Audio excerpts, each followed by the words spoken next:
Golden State Media Concepts Baseball Podcast. We cover everything Major League from spring training to the World Series. We've got your favorite club covered from New York to Boston to LA. This is the Golden State Media Concepts Baseball Podcast.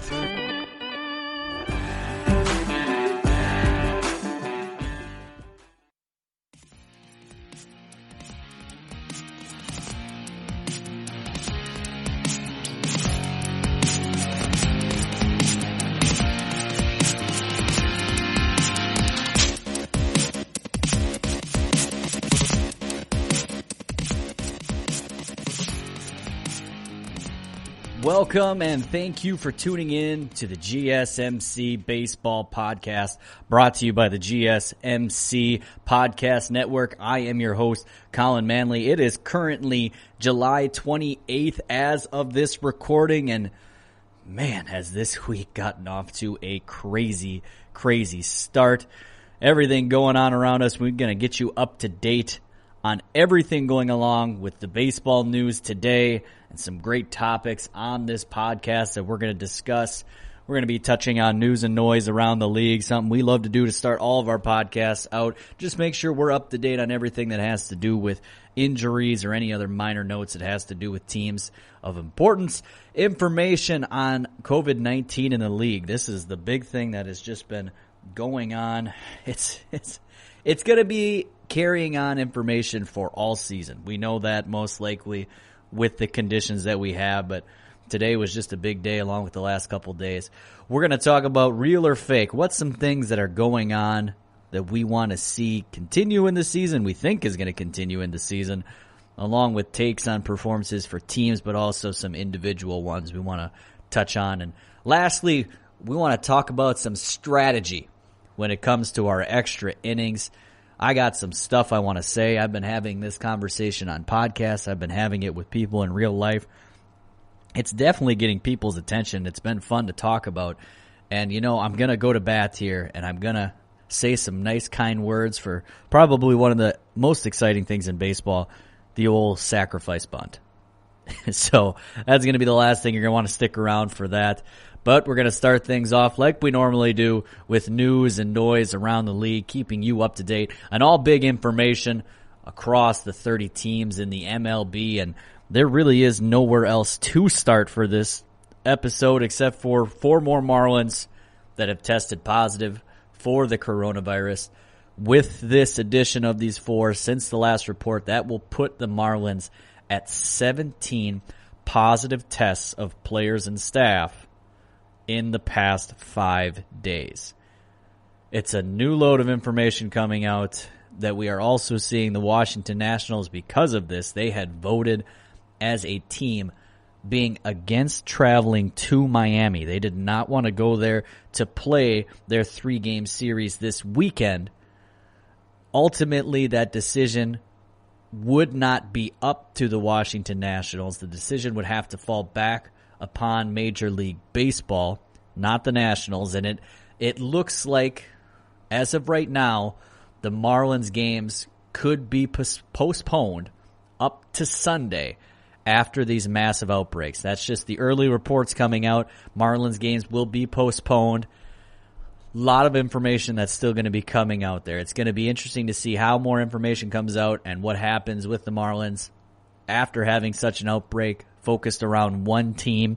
Major League Baseball is definitely going to have to step in and make some decisions on what's going to happen here.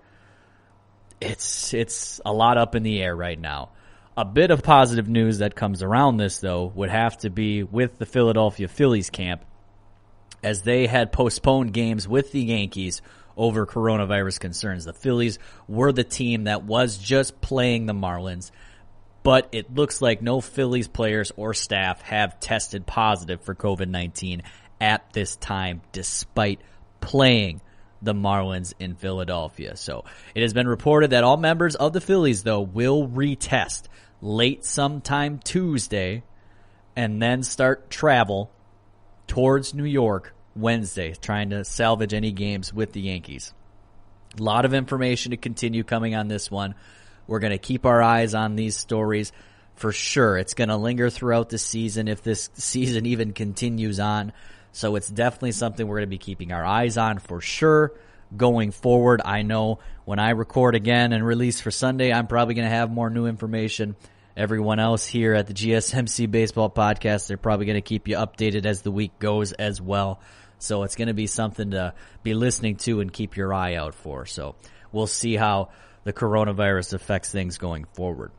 Getting on to some more baseball player-related news, well, transaction news, that is. We see that Matt Harvey and the Kansas City Royals, well, they were in talks before, have officially announced that they agreed to a minor league contract. Harvey, he's now 31 years old, is coming off a season which things, well, didn't go too great, that's for sure. He signed with the LA Angels last year on a one-year deal worth $11 million. Followed it up by going 3-5 with a 7.09 ERA in 12 starts. With that performance, Harvey was eventually released in July after that rough start, so we're going to see what he can do to salvage coming back. Harvey's really looking to regain something of his former self that has been lost after his stint with the Mets and after some Tommy John surgery. I mean, it wasn't long ago when he was starting in the World Series, I believe it was 2015 versus the Royals, and he was showing some dominant pitching. He was starting all-star games. He was a great, great player, but things have kind of really taken a downturn when it comes to Matt Harvey's career arc. So looking to see what he can regain with the Royals this season on the minor league contract. The Miami Marlins are claiming right-handed pitcher Mike Morin from the Milwaukee Brewers. A big move in the sense with all the information going around the Marlins with COVID-19. It seems they might be scrambling to try to gather some players amidst roster changes that most likely will be coming from these tests. It's going to be interesting to watch the rest of the week to see all the moves the Marlins potentially make to try and keep games going forward after their postponement of the season, after their short quarantine that's coming. They're going to try to figure out who's healthy to play, who's not. So on top of that, if they will even be playing some games in Miami moving forward, we'll see after all these positive tests. There's going to be a lot of questions, but I imagine this claiming of pitcher Mike Morin is just one of the many moves that we might see from the Marlins, whether it be waiver claims, free agent signings, maybe some trades. We'll see. There just seems like there's going to be a lot more moves coming for the Marlins. Steven Strasburg, he was scratched from Saturday's start against the Yankees due to a nerve issue in his hand. The reigning World Series MVP, he was throwing very lightly on Monday to follow that up. According to his manager, Dave Martinez, he felt less of a tingling sensation in his thumb, which is a good sign moving forward when he was throwing. Strasburg had felt this issue kind of really crop up and start in his last exhibition start that the Nationals were doing before the season started, and that was against the Baltimore Orioles. He is considered day-to-day right now, but there is still currently no timetable for his return to the mound. And while he was great and amazing last season, signed a major extension with the Nationals, it's looking like they're going to take things slow because with his injury history, you just don't want to rush him back because you know when he's healthy and he's good, he's one of the best in baseball. So they're going to be smart about that one moving forward. Some more pitching news as the Atlanta Braves have designated pitcher Mike Foltynewicz for assignment after giving up 6 runs and 3 1/3 innings in a 14-5 loss to the Tampa Bay Rays. Now, he gave up 3 home runs in that game and 4 walks in that tough start. And that was just kind of part of the problems that they're seeing. The 28-year-old has also showed a major drop-off in velocity in his fastball, as he was only averaging 89 miles per hour during his game against the Rays, while he was averaging 95 miles per hour all of last season. So a mighty fall for the Braves right-handed pitcher, as he was just an all-star back in 2018, not too long ago. So we will watch to see if there is a turnaround for the Braves starter, and it's going to be something interesting to see. Sometimes when you lose that velocity, it really really messes with a career. I think about Tim Lincecum when he was really at his height of power and he was doing so great, and then once the velocity went away, he just lost a lot of his ability on the mound and really slowed him down. So we'll see what this has to do for the Braves and also their starting rotation moving forward. A team considered to be one of the favorites in the NL East for sure. Some other injury news we see the Dodgers losing another starter.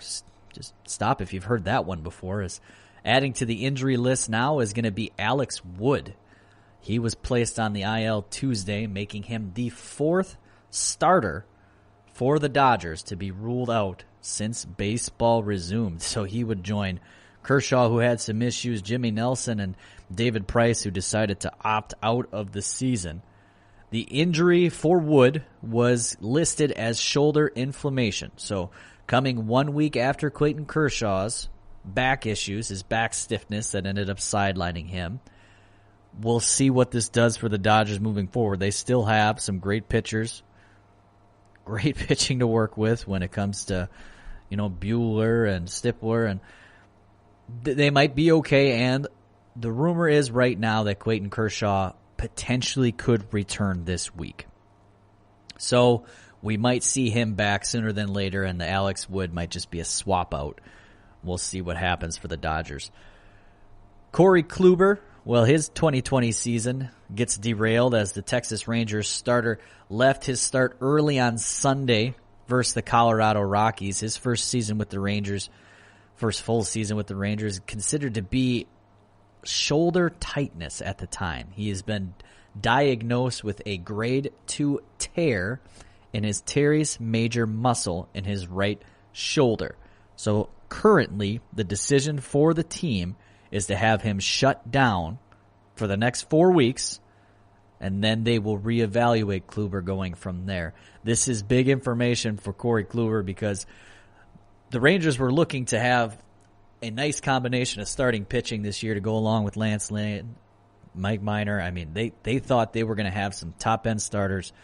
Why they added Kluber to really shore that starting rotation up. Well, this combined with injuries last season is going to actually put some contract talks on the plate for the Rangers. He has a club option for 2021, and with his injury history so far, we would think that that might be in jeopardy, even being one of the best starters of the last decade, but just the last few years really have not been friendly to Kluber. So we'll see. A month off, and we got to talk about how a month is that's a lot in this season. It's going to be a great deal. So if Kluber's not good to go, then the Rangers are going to have to make some decisions there. Next up, the Blue Jays closer Ken Giles. He's going to head to the 10-day IL as well when the team noticed with velocity being below his average, having some issues there. Usually Giles is sitting around 97 miles per hour with his fastball.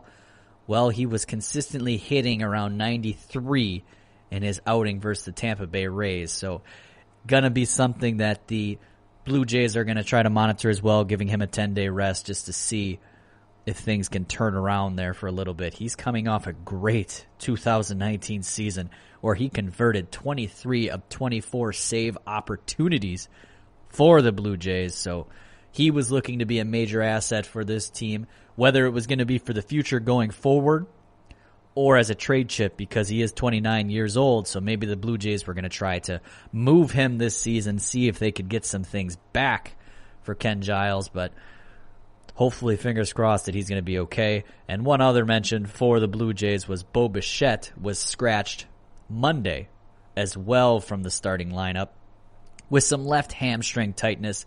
This one is not considered to be as big of a problem moving forward for the Blue Jays as they have him considered just day-to-day going forward. And the injuries seem to be piling up. We're seeing it with a lot of different teams, especially on the pitching side. So many injuries going on around the league, and this is all going to be coming back to attribute to kind of a start short up to get the season going again. They were really time crunched between the agreement with the MLB and the Players Association, so they didn't have really the time to ramp up on top of that, in a 60-game season, this is just putting a lot of pressure on these guys. So we'll try to keep you updated on these as much as we can going forward, but we're seeing the issues already starting when it comes to staying healthy right now in our 60-game season. That's going to be everything that we have for news and noise around the league. Got a lot more on this podcast. We're looking forward to sending your way. The next thing we're going to talk about, well, we're going to talk about COVID-19 and the crazy outbreak. We touched on it a little bit, but we're going to talk a little more about how it has come our way, how it's kind of affected our season, and what can we see potentially going forward. It's a lot to consume right now, and even with all the information coming out, it just feels like we want more and more to feel good about this, and it's going to be tough times. So we're going to see what we have going forward. We're going to talk about it a little bit. Thank you again for tuning into the GSMC Baseball Podcast, brought to you by the GSMC Podcast Network. I'm your host, Collin Manley, and we're going to take a quick commercial break before we come back to talk about COVID-19 around the MLB this season.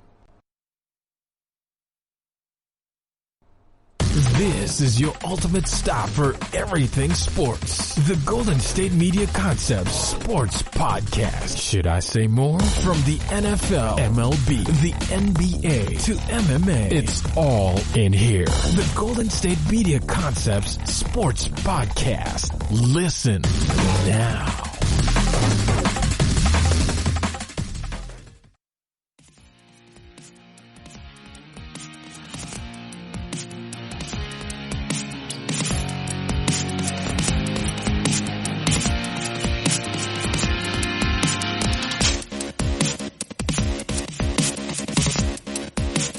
Welcome back to the GSMC Baseball Podcast, brought to you by the GSMC Podcast Network. I'm your host, Collin Manley, currently on July 28th, recording for you, and we just got talking about news and noise around the league, getting you up to date on some things around, some transactions, some injury issues, along with talking about COVID-19 in the league this year, and we're going to keep talking about the coronavirus as all sporting leagues are really kind of having their problems with it.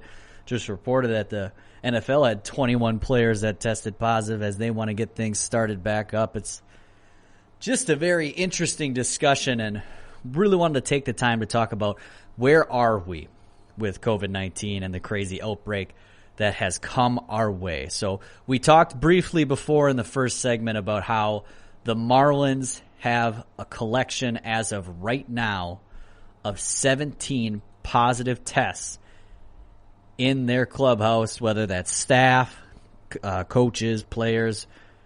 They are sitting at 17 positive tests currently. So many questions are there for the team moving forward. It looks to be like the team is somewhat on hold right now, with more news to come on how to press forward. Major League Baseball has seemed to postpone all of the Miami Marlins games through Sunday after the team's recent outbreak. So that announces their next 6 games, which would have been starting Tuesday night, a home game against the Orioles. That's postponed. It's just better for the Marlins right now to focus on providing care for their players and planning their baseball operations before kind of moving on with any types of games. So we saw other games get canceled because of this. Yes, we had Baltimore and Miami, but also the Yankees and the Phillies had postponed on Monday. They postponed for Tuesday as well, just out of concern, even though the Phillies had 0 positive tests. You do wonder what's going to come. There could be maybe even some type of punishment that could possibly come down, because there had been rumors circulating of players going out and playing with positive test results, possibly known to be coming ahead of time. That's going to be very, very interesting to see. Ken Rosenthal also did mention a scenario that the Phillies may be quarantined for an unknown amount of time, but right now it's looking like the Marlins are the only team to postpone games at this current moment. It's going to be interesting, and how the season progresses, we really don't know. I mean, we even got Dr. Fauci stepping in to look at this, saying that the Marlins outbreak could really endanger this season and show why we have some issues. we are just looking at a troublesome future right now. I was watching ESPN earlier this morning, and I caught Jeff Passan on there saying, great baseball writer, great baseball insider, that he stated it best when it feels like many teams are just treading water right now. There is just so much uncertainty ahead of us, even with some decisions being made of postponing games. Because in reality, we're only postponing one team. Yes, we're going to have games with two other teams canceled, with the Phillies and the Orioles right now, with maybe the hopes of playing them later, but only one of the 30 teams is really going on lockdown at the moment. So we'll have to see. We talk about a team being able to compete here, and it just gets interesting because we had heard from Commissioner Manfred that there was not going to really be any pauses or stoppages put on the league unless if things got to be unable to be called competitive games, let's say. And it looks like this is almost something that could be happening. We're talking about the Marlins with all these positive tests. We don't know for sure how many are players, how many are coaches. But let's just say that of the 17, 10 of them are players. Rough guesstimate. Don't know for sure. But we're just going to throw that out. Could be more, could be less. How are they going to fill up the rest of their roster? Yes, they were allowed to have an expanded roster ready in case of anything happening. But if that's the case, are we really going to be throwing a competitive team? Are we going to be able to compete instead of putting things on pause? I don't want to see it happen, as live sports has been missing from my life, just like how many of you guys it has been missing. But a makeshift minor league roster built by the Marlins is going to be walking a fine line. And that's probably putting it very, very lightly on what is considered competitive. We would for sure be seeing what feels like a AAA team at best stepping in to play these games for the Marlins put together if we have a bunch of players going into quarantine. We already see that they were trying to make some claims, trying to make some moves to shore some things up. They had the move to get pitcher from the Brewers, Mike Morin. We might see some free agency signings coming ahead. It's just very questionable. And it's hard to talk about, it's hard to discuss because we just don't know what's coming next. And one of the big conversations that at least we're starting to see more and more is kind of a hindsight thing, I guess we would say, in which people are bringing up the bubble. And it's valid that it's being brought up for a particular reason because we're seeing the NBA and the NHL getting things started back up in their own bubbles that they've created, along with, I guess, MLS as well, although they had a bumpy start to go as well. They definitely had their issues right away. And if there's things that we need to bring up about a bubble compared for the MLB to these other leagues, we really need to discuss this. The first thing that we really need to greatly discuss is that this is not comparing apples to apples at all. The MLB had to start an entire season to go along with their postseason. The NBA and the NHL, you have to remember, those two leagues were finishing off their regular season. Many games were played, already done in the record books. They are going to be going in and playing a very limited, very short regular season, not even a full schedule like they would have had, and then going right into the playoffs. So the timetable for all of this is much, much shorter compared to what the MLB had. Because when the discussion was starting for the MLB, 60 games wasn't really the threshold that we were going with. They were looking for more games to go on top of that. And it was something that just didn't seem very realistic because you were then going to say, all right, players, coaches, staff, we are also going to do a bubble format, but you guys are going to be away from family, friends, your homes for many, many months. I mean, the season is long, going from April into October. Now, obviously, they would have shortened things down, but the season still would have been long if they had agreed to a bubble, and it just never seemed realistic. MLB had to get an entire season on top of a postseason while these other leagues already had some stuff done. Players and staff had little to no interest at all going into isolation for a major amount of times. When the discussion was happening between the MLB and the MLB Players Association in creating a season outline, it really was never a starter. The bubble idea was not great for them. So all these people that are kind of reporting, man, I bet you they wish they did a bubble now. I bet you they wish they did. It wasn't even really on the table. Will something happen now moving forward with a bubble? That's debatable. We could see something change. I mean, like I said, the baseball's been really odd with this because treading water, trying to figure things out. Will they be able to pull together 3 separate bubbles? Because you got to remember, you got AL, NL Central together, AL, NL East, AL, NL West. I mean, those are the teams that are playing each other. You're not going cross country. Can you do something to meet somewhere else? Maybe. That might be a discussion. We're so far into this, it really seems hard to believe that could happen, but it's definitely something we're going to have to look at. We are just really in a big, big moment of uncertainty with baseball going forward, and I'm just curious to see what changes come. You know, this is not going to be the only run-in we're going to have with this COVID-19. The Marlins are just the first team to get hit big. So we have to see. And, you know, it's a nice thing to throw on top of this, though, that we are seeing players take things a little more seriously.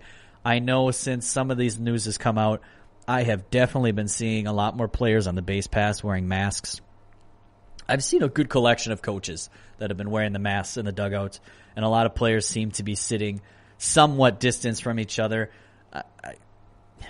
There's just so much that's probably still going under the radar that we're not seeing that we need to shore up a little bit. But, I mean, base runners are just wearing masks like crazy, and that's a good sign to see. But there's just going to have to be a lot more. There's just so much more that I want to see, and I'm curious to see how it changes, you know, how things unfold. It could go a great deal of different directions. Players being open to that bubble idea might be great. Is it too late to get things going? Can we get guys to agree to play in one region? Like, the only thing I could really think of that would work too great, I know, like in the Central, could you share Milwaukee and Chicago's stadiums? That's 3 stadiums. Can you share that between all the teams? They're going to have to get creative with this. And, you know, we may see this go the other way as well. We might see a lot more players, well, this outbreak is coming. Maybe we're going to want to opt out. I wish I had the answers to this. It's a hard topic to discuss because you're living in a world of unknown. And I'm looking forward to seeing more information going forward. It's just we're in this big uncertainty period. The short-lived season so far really was great. And I don't want to lose it, just like I know many other people don't want to lose it. But there's a lot of information that's going to be coming our way, and ideas may be coming out in the next few days. And after this outbreak from Miami, we're just going to have to see. And we're going to have to also keep an eye on the Phillies, because while we had no positive tests so far, we know this thing can lay dormant a little bit, and they're going to test again today, or Tuesday as of the recording. If you're listening to this, it's Wednesday, so we'll probably have more results by then. And we're going to have to see. Move forward with an abundance of caution when it comes to this the rest of the year. That's kind of the biggest thing that we can really say about it, and hopefully that it works out that way. We do happen to have some quotes that are coming from MLB, as they have been known to say. This quote, "The health and safety protocols were designed with a challenging circumstance like the one facing the Marlins in mind," end quote.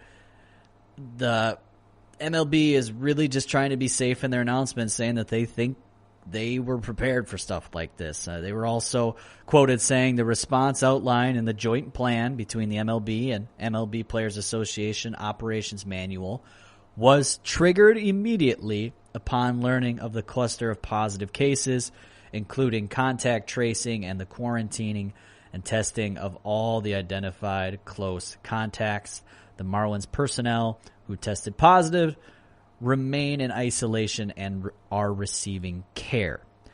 End quote. So that's again talking about kind of the first steps that we're taking forward with the Phillies and the Yankees as well, postponing those games because they want to make sure that everything is safe and good to move forward with and that there is no second flare-ups of this. They're going to try to control it to the best of their abilities that they can.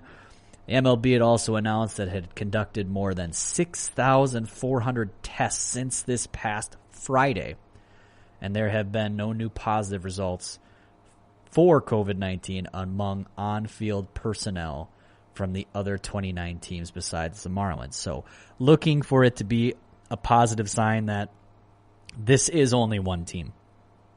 This is only a Marlins outbreak. It can get cleared up and we can get back on our path that we were on, trying to throw out some positive information to let us know that other things are working well. They were also quoted to say the difficult circumstances of one club reinforce the vital need to be diligent with the protocols in all ways, both on and off the field. We will continue to bolster our protocols and make any necessary adjustments. The realities of the virus still loom large, and we must operate with that in mind every day.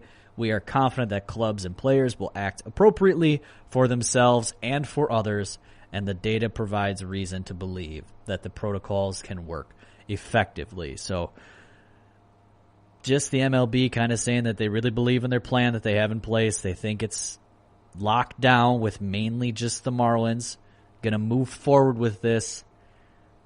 Any additional schedule changes are going to be announced later in the week.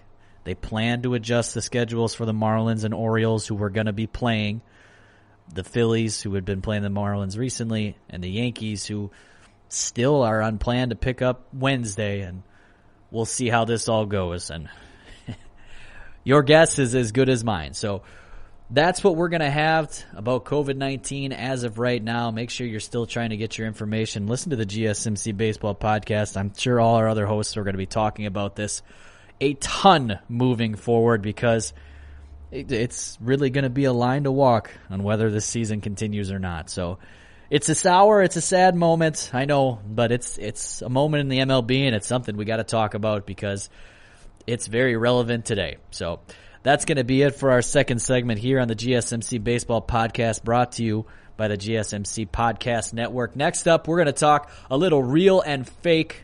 Take the time to discuss things that's been happening around the league. Is this stuff going to maintain? Is it going to sustain? Are we going to see this throughout the year, or are we just getting some early results that are making things a little wonky for us? So we're going to take a quick break for an ad, and we're going to come back here at the GSMC Baseball Podcast. Tired of searching the vast jungle of podcasts? Now listen close and hear this out. There's a podcast network that covers just about everything that you've been searching. Hey! The Golden State Media Concepts Podcast Network is here. Nothing less than a podcast bliss with endless hours of podcast coverage. From news, sports, music, fashion, cooking, entertainment, fantasy, football, and so much more. So stop lurking around and go straight out to the Golden State Media Concepts Podcast Network. Guaranteed to fill that podcast itch. Whatever it may be. Visit us at www.gsmcpodcast.com. Follow us on Facebook and Twitter, and download us on iTunes, SoundCloud, and Google Play.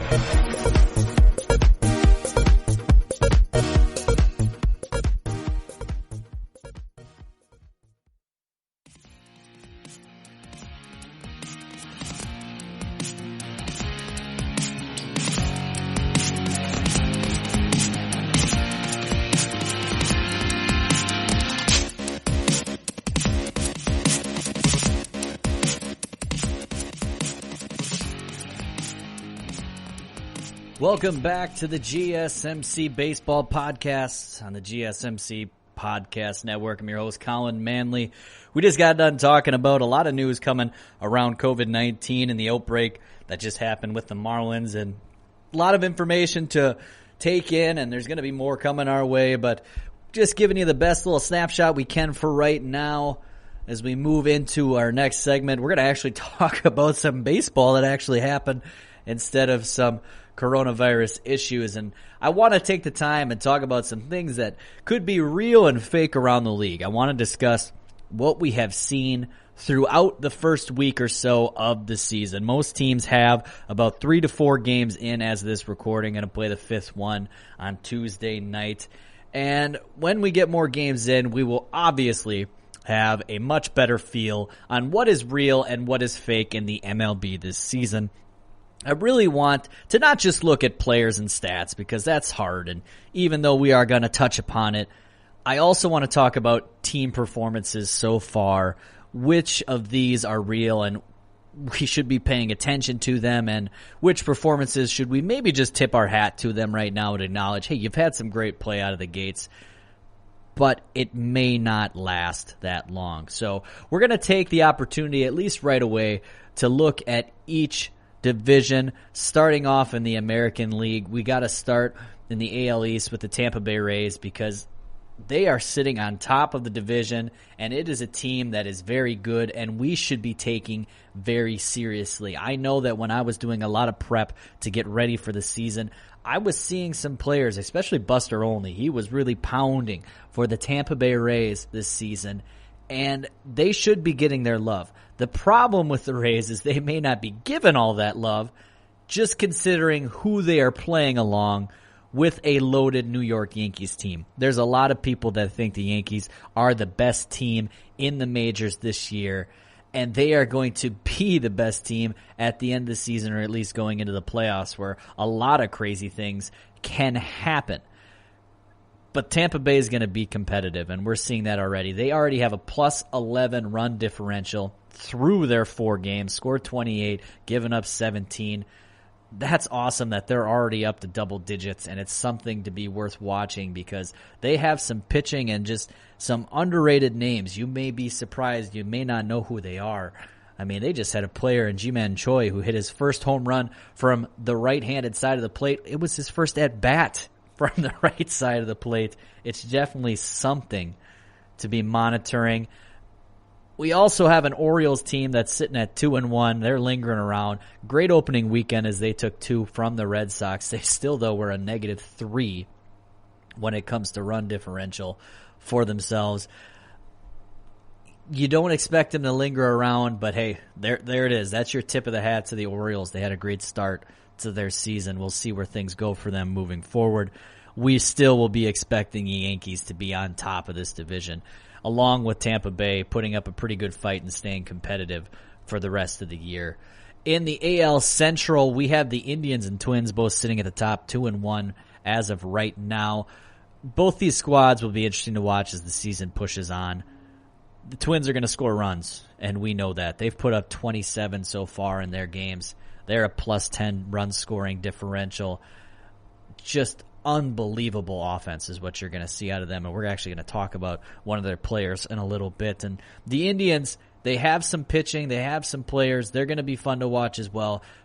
And as the season pushes on, we're going to really want to see what they're going to do with Francisco Lindor. As the rumors start to circulate, is a trade going to happen? But with 16 teams making the playoffs, maybe the Indians hold off for a year and they see if we go back to normal postseason next year. We'll have to watch and see what happens with them.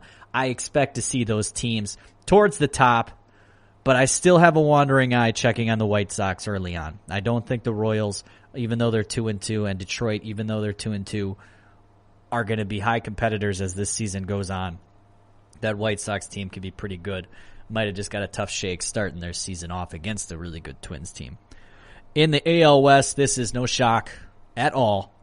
The Astros and the A's are on top, and they will be the teams to beat in this division. I don't know if I really fear any of these other teams too much. It's going to be a fun competition between the Astros and the A's, while the other teams just try to figure their things out as the season goes on. The Rangers had a chance to be interesting with their starting pitching, but as we had mentioned before, with Corey Kluber going down already, their foreseeable future, it's looking a little gloomy. This definitely puts a dampers on things. And we'll have to see, is anybody else going to really step up and compete in the NL West? You wanted to get excited about the Angels early on with Ohtani, Rendon, and Trout, but, well, Rendon hasn't really seen the field yet. Ohtani got rocked in his first start. Trout's been looking fine, but it's going to take a lot more for that team to turn around. Seattle, you don't know what you're really expecting this year, and like we said about Texas, they got some injury issues to figure out. So that's what we're looking at the American League. Nothing too crazy outside of the Orioles kind of being up there. A lot of the rest is kind of following chalk what we expected at the start of the year. For the National League, well, those Marlins that we've been talking about so much. Right now, they are on top of that NL East being 2-1. And it's going to be fun while it lasted. They're going to get passed up with teams just playing games, even though their win percentage might sit there and be okay. But nobody really expected them to win the NL East. I don't think this is one that anyone was predicting. And this one has a chance to be crazy competitive and fun as well. The NL East it's just going to be tough. I would lean the Braves. I would lean on the Braves now. But if you came to me later in the season and told me, hey, the Nationals pitching really got hot, I'd believe it. If you said, hey, the Phillies, they're hitting like crazy. These guys just took off. Yeah, that's not going to surprise me either. Or even the Mets start making some noise because they got some guys who can hit there. Pete Alonso really hasn't got going yet. They still have some pitching, and Stroman, if he comes back, and you know what Jacob deGrom can do, it's going to be a competitive NL East. That's going to be the division I think I'm going to want to spend the most time watching because I don't know if I feel confident in one team over the other. Like I said, I lean Braves right now, but it could go a lot of different ways. That's for sure when it comes to looking at the NL East. The NL Central, well, the Cubs have looked strong. I've seen a lot of Cubs games so far this year for them as they started the year 3-1. But that bullpen will be a problem going forward. It's something they need to figure out. You don't want to be the one to damper on a career that's been great, but Kimbrel just isn't what he used to be. And they should figure that one out sooner than later. They also got Jeremy Jeffries in that bullpen who, when he's not a Milwaukee Brewer, he's struggled. We can't figure that one out, but he's there as well. And they got Underwood. I mean, it's just, they got guys that can throw hard, got some good stuff, but it's just the consistency right now in that bullpen will scare me. I don't know if I would feel too confident with that. And when you look at the rest of it, the Cardinals are sitting there right behind them. They're going to be competitive. The Brewers right behind them. They're still trying to figure things out. I didn't realize how much of a roster overhaul they really made until you start watching them, and it's just a lot of different players and guys they've had in the recent years when they've been successful are kind of scattered now throughout the league in a lot of different places. They're going to take a little time to get going, even with their pitching staff, but if there's one thing that's strong with them, their bullpen's going to be very good. So it's nice to have that to fall back and rely on. And, of course, the Reds still are going to make some noise. I mean, they made all those free agent acquisitions. Right now, things aren't rolling for them as they almost came back and stole one from the Cubs yesterday on Monday night. But they got to get back to being top health as well and hopefully win. Cincinnati, interestingly enough, is 1-3 to start the year, but still has a plus run differential and a +2. So they've been putting up runs, and they just got to make sure that they're finishing out games, and that's something to be watching as well. Would have to say that I lean the Cubs in that division. They look tough in the games I've seen them. They just got to figure out one or two arms in that bullpen, but we'll see. The NL West, the Padres are on top, and this was one of those teams that I talked about at the beginning of the year that could be very, very interesting. They have all the tools, all the makeup to be tough, and they are looking better than even I expected as one of those teams I picked to watch. 3-1 out of the gates, 21 runs scored, only 9 given up. That's a good +12 differential. I just like this team a lot. The Dodgers will work their way up. They'll come back around. That team is too loaded and too talented not to win this division. Yeah, and I'm not saying make the playoffs. They are too talented to not win this division. If they don't, that's going to be a little bit of a shame for this team, even with all the problems they're having with pitchers staying healthy right now. I mean, they should score runs like it's nobody's business. And they're going to make their climb back. The Diamondbacks sit on the bottom right now, but I would be keeping my eyes on that team and their potential movement. They have sneaky good pitching, and that offense is not bad. They could move. So keep an eye on the Diamondbacks. When it comes to the Rockies and the Giants, I don't know if I'm much of a believer, but you got to tip your cap again to the Giants because they put a competitive series to the Dodgers right away with new manager Gabe Kapler. I mean, power to them. It's a team that has only scored 10 runs and given up 22. But yet, they're 2-2 at this point. So, we'll see. They might just be a gritty team. With it being so early, it hasn't been a weird season so far. We have a couple teams that have played all right, but it hasn't been crazy. We'll take the time to look back. We'll say it about another week to see how things kind of unfolded again. But so far, nothing too wild. I do want to point out the fact, though, that with the adding of the 16-team playoff, 3-game series in the first round, there is not a single team that's left that's undefeated, and no teams went 0-3, no teams went 3-0 to start this season. Those series could be tougher than you think. But I digress. Moving forward. Individual stats. Yeah, it's hard. It's hard to look at a lot of these right now because they can be so bloated and unreal. These statistics can kind of be all over the place, but I do want to mention some hot starts that are happening that are great to see, and we'll maybe talk about some things that could not keep going. I'm going to start with, I was going to talk about a Twin before, Nelson Cruz. My man, here at 40 years old, 3 home runs and 10 RBIs to start the season for the Twins through 3 games. My goodness. We knew he could hit. Nelson Cruz has been hitting well for a long time, but Father Time is not slowing you down at 40 years old. And the Twins have to be so pleased to see this. 3 home runs, 10 RBIs through the stretch. He's leading both those categories, tied for home runs, leading RBIs.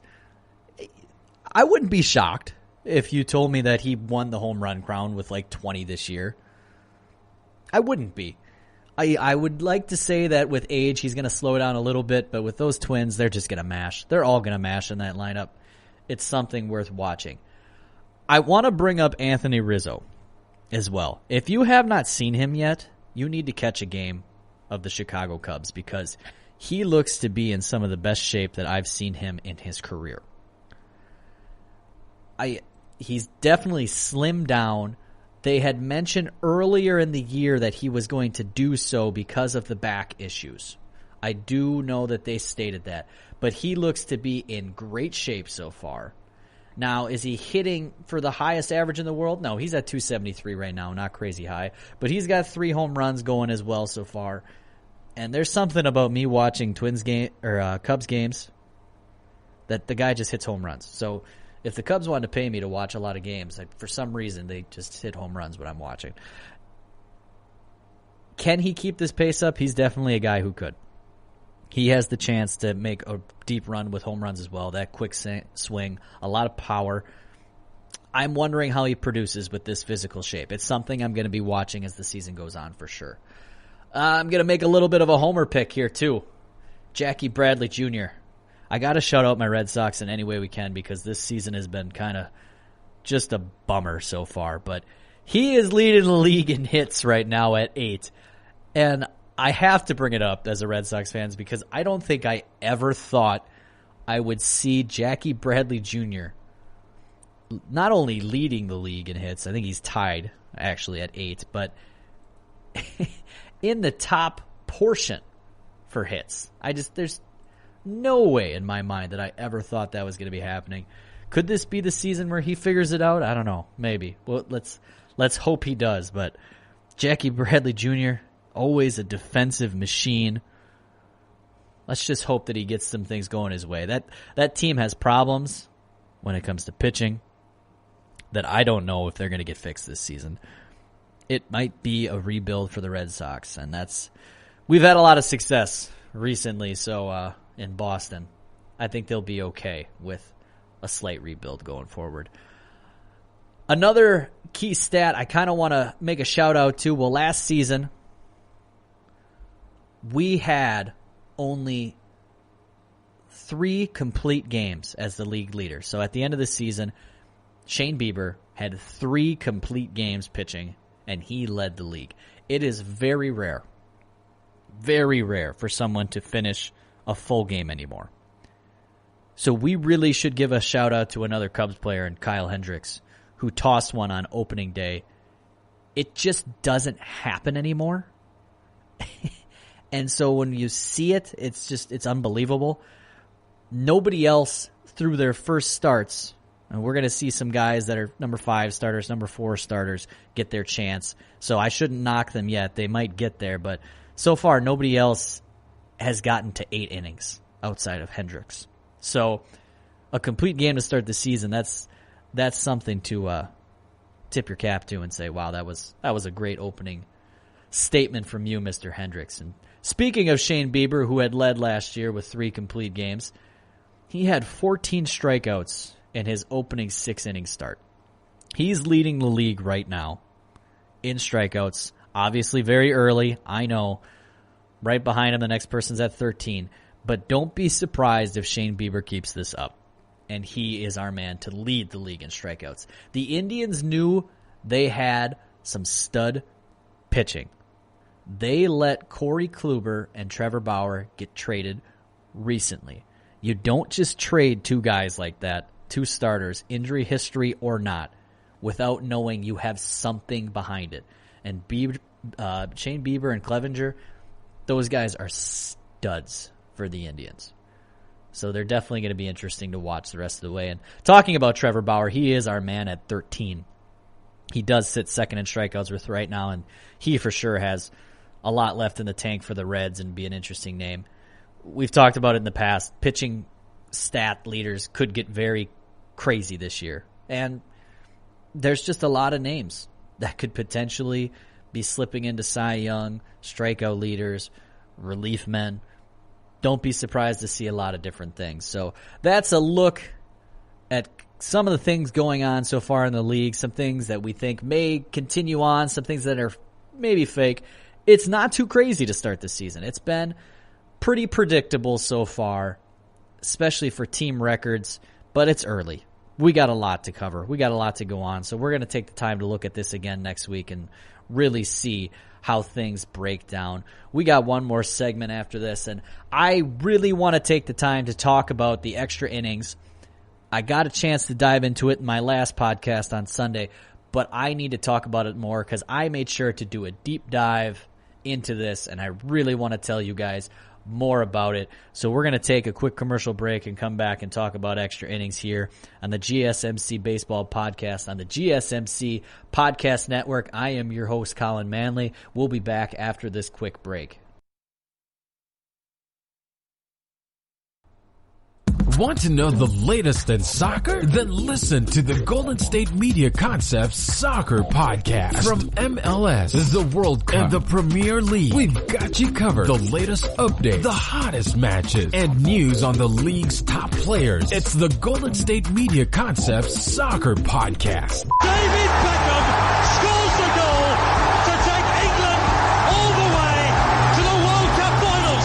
Listen now.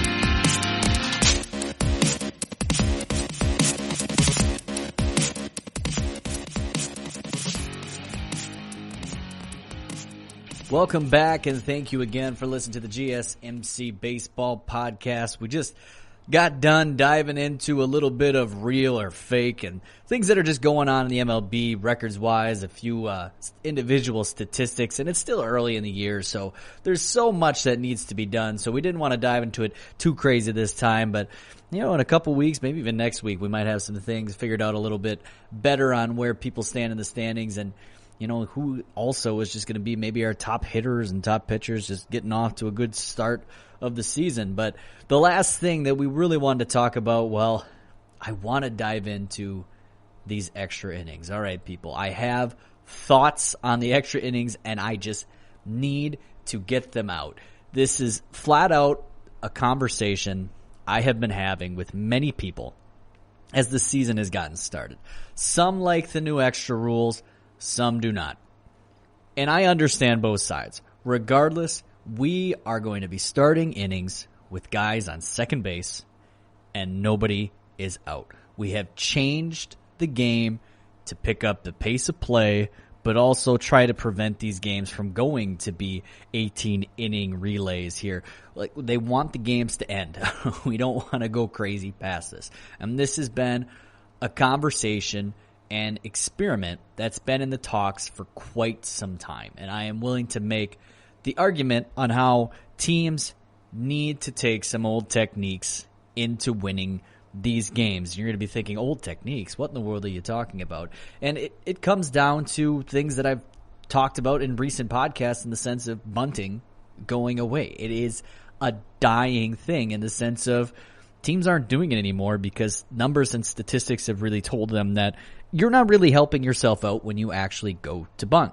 So you really want to make sure that you don't get the most out of your innings. So teams have really started to shy away from this, especially with the universal DH coming in this year. So I wanted to make an argument to maybe say, well, yeah, I get it why we're shying away from bunting, but maybe we should reconsider it here in these extra innings experiments that we're doing this season. So I want to start with the numbers. Flat, I want to bring that up. You're going to learn something with me over time as I love crunching the numbers. I love looking at statistics because I always believed in my coaching, my playing, just observing that numbers do tell the story. They really do. They can tell you a story about what's going on in the game. So we're going to start there. And I want to start with what is happening with extra inning games so far this season. In past years, we would see that a team's odds of going into extra innings was 1 in every 42 games. Not very high. They were not happening at a crazy, crazy rate. 1 in 42, you were not seeing that many extra inning games for a specific team in a 162-game sample. So in those past, if we were following those numbers, this really wouldn't even be much of a conversation. I would probably just fly right over it. But I wanted to look at what's going on this year. So if we were a betting team or a betting person, a team would only have at the most 1 or 2 in crazy chances extra inning games this season if we followed past history. At least in a 60-game sample. May stretch into playoffs, but you'd say most likely you're going to only have 1 this year, maybe 2. So that is what we have seen in the past. But it hasn't been the same for some reason at the start of this season. Right now, we are at a total of 55 games being played into the season. As of this recording, 55 have been played. Of those 55 games, we have had 5 games that have gone into extra innings. So we are seeing a sample of this early season, and this very well could change over time. But going off of the 55 games we've played so far, 1 out of every 11 games is going into extra innings. So, if this trend continues, at least continues on for this season, we could see teams average around 5 to 6 extra inning games in this shortened season. So 5 to 6 potential times to see these situations where games are going and we have runners starting on second base with nobody out. At the end of this regular season, with a total of 16 teams making the playoffs, 5 to 6 games could end up being massive. It could be the difference in your record being a top 1-3 team, so winning your division, and being a 4-6 seed instead. Or it could be the difference of you making the playoffs in general. 5 to 6 games could end up being huge. We see this in 162 game samples. It comes down to the last day for a team to make the playoffs or earn a spot. So I don't think it's a crazy argument to make that 5 to 6 games could end up being huge in our smaller season. So I'm looking at teams to take advantage of this. If this continues on, we have been seeing 1 or 2 extra inning games so far a night. I want teams to get more aggressive in these extras. The plan was to put the runner on second so that these games don't go any further. Okay, take advantage. Knowing that the wins are going to matter down the line, let's get more aggressive in these games and push for these wins. We have seen quite a few teams that we may expect to make the postseason in these extra inning games already. The Brewers have been in one. The Rays have been in. The Athletics have been in. Extra inning games are happening. So with all of this as an opener, I think teams should begin trying to bunt more in these extra innings to start. And I know I talked about it. The numbers have been telling teams, get away from bunting. It is not helping you to score runs. And I agree to an extent. I know the numbers and studies have shown bunting is a poor decision in a lot of situations at the pro level. I agree with that. But this is a situation that provides one of those few in which bunting could actually work out. And let me take the time to explain this to you. I want to start with the odds of a run scoring from a specific situation. So run expectancy, this is what it's called. The odds of the run scoring from different situations. And we have them all over the place. It could be nobody on, 0 outs, 1 outs, 2 outs, runner on first, 0 outs, 1 outs, 2 outs, runners on first and second, so on and so forth. We have so many different situations, and a ton of data was taken to collect this. Over recent years, there was a big study, and some of the biggest numbers were used up to 2015 to really show why bunting wasn't working. Okay, it's been done in the past to prove the chances of a runner to actually score from a specific situation on the base pass, along with the total number of outs in the inning. This is big numbers on why many teams have shied away from bunting. Most of the time, we saw more runs scored by not sacrificing the out to move a runner along at the major league level. A lot of this falls on the fact that defense is just so much better at the MLB than everywhere else. Obviously, compared to high school, college, moving down, bunting is still very valuable in the sense of you could bunt, the ball gets thrown around, and chaos ensues. It's not happening at the major league level. Okay, we are not seeing that same level of chaos. But we're going to dive into the numbers that the MLB is using. So with a runner on second base and nobody out, we have noticed that the runner scores at some point of that inning 61.4% of the time. That's just from that point on without bunting. Okay?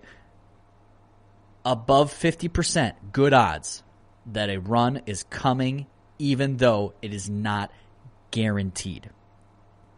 So a lot of teams would see that number and go, okay, 61% of the time, what's the point of bunting? That's already higher percentage. Why take the risk and why give up the out? Well, in most situations when you're bunting a run over, the odds actually sometimes go down. Like if you're doing it from first to second, let's say to start an inning, guys on first, nobody out, and then you bunt him over to second, the odds are going down to score. In the one circumstance where odds are kind of really going up, at least odds to score, is when you change a runner to third with 1 out. The chance of scoring changes. With the runner on second, nobody out, 61.4% of the time they were scoring. With the runner on third with one out, the chance of scoring in that inning goes up to 66%. That's an increase. That's better. It's close to what it was before. I get that, but it's better. See, this is not a situation where I think you can fully tell me that the bunting is killing it. This is one of the few chances where a sacrifice bunt leads to an increase in the chance of scoring. We also have to look into how we are in sudden death innings. I wouldn't be bunting a guy from second to third with nobody out in the third inning, the fifth inning, heck, the seventh, eighth. Maybe you'll consider it in the ninth, but there's a lot of times I still wouldn't do it just because the percentages are so similar and things could go a lot of different ways and you don't have to sacrifice the out. But when it's in sudden death, taking the chance to put pressure on with only one chance for the other team to respond makes this a more interesting play in my mind. I would definitely be looking to put any type of pressure on another team, especially if I'm considering myself the away team. I have the chance to score and then tell the other team, all right, you got one chance after this. Otherwise, it's game over. I like it in that situation. I like myself trying to put myself in a better spot. This can also get to be a more interesting choice based on what the home team decides to do when it comes to pitching. I think many teams may end up learning as this season goes on to use their top-end bullpen guy to start the 10th inning. Because you got to set your guy in there for 3 batters. Minimum. Unless if you got a reliever coming back from the previous inning who had 2 guys or some crazy circumstance like that, he's going to have to face 3 batters minimum. So if you bring in someone from your bullpen that's potentially not your closer, oh, I'm even more into this than that. It's hard to do it against a closer. You may want to take the risk to more swing than trying to bunt with those guys bringing in gas and throwing with much better breaking stuff. I think many teams are going to try to take advantage. And if you don't use your bullpen guy, you're putting yourself in a bad spot. If closers are available to start the 10th inning, teams may have to start bringing them in so that they can get their at-bat with more ease. It's just an idea to throw out there. Again, this could backfire on me, but I'm just looking at this as a percentages-wise, looking at the whole situation. I feel like there's so much more that's going to change as the season goes on. There is just so much that can be done here. I have been glued to watching these extra inning games, and it needs to be brought up. One other thing that needs to be talked about is some of these position players have not been asked to bunt in a very, very long time. It will be a problem. I will give you that one. It will be a problem in this strategy, asking these guys to bunt that have not bunted in forever, relearning maybe how to bunt. But it's something that going forward, I think it would be valuable to teams to figure out again. It's going to be used in very small circumstances, I understand. But at the same time, in a season that we have going on right now, when 5 to 6 games potentially could be, if we follow the trend we have so far, extra inning games, 5 to 6 wins is going to matter. It's going to matter a great deal. So I'd love to see it. Teams practice for some crazy situations. They'll do it, especially defensively. They will definitely practice defensively some crazy things. Why not take a little time to make sure you got your bunting game down? And this won't be a thing that happens with every single team. I understand that. Not every single player is bunt. If you have someone come up to bat with guy on second, nobody out, and Mike Trout's your guy batting, yeah, you're not going to bunt Mike Trout. I know that. But if you're at the bottom of your lineup, if you're at one of your hitters who's actually there in the lineup just because his defense is solid, you don't want to consider bunting that guy over to try to go get the win? it's got to be an idea in the back of your head if you're a manager. It has to be. And we might see more teams do it.